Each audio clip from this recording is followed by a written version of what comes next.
नमस्कार मित्रांनो, मी डॉक्टर मनीषा. आजच्या व्हिडिओमध्ये आपण बघूया तेजस्वी चौकोन किंवा जादुई चौकोन. तर ही एक अशी टेक्निक आहे ज्यामध्ये आपल्याला हवी ती भावना आपण निर्माण करू शकतो किंवा हवी ती मानसिक अवस्थेची आपण कल्पना करू शकतो. आपण एक काल्पनिक चौकोन इमॅजिन करायचा, आकर्षक रंग द्यायचा, पूर्ण आत्मविश्वासाने खंबीरपणे सहजतेने त्या चौकोनामध्ये आपण स्वतःला उभे करायचं.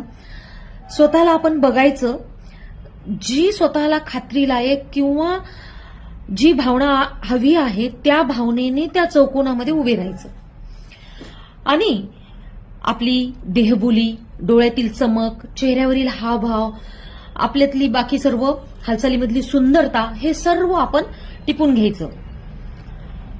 हे करत असताना आपल्याला प्रचंड आत्मविश्वास जाणेल आणि एक वेगळीच ऊर्जा आपल्यामध्ये निर्माण झाली आहे असं जाणवेल. मग चौकोनाच्या बाहेर यायचं, असं 4-5 वेळा करायचं. तेव्हा आपल्याला जाणवेल की आपल्यामध्ये प्रचंड आत्मविश्वास, एक खूप जास्तीची ऊर्जा निर्माण झालेली आहे. हे करत असताना मात्र निगेटिव्ह विचारांना मध्ये येऊ द्यायचं नाही. आपल्याला जी हवी भावना आहे तीच भावना फक्त आत्मविश्वासाने आपल्यासोबत असायला हवी. ते चित्र जे पाहिजे ते दिसलं पाहिजे. तेव्हा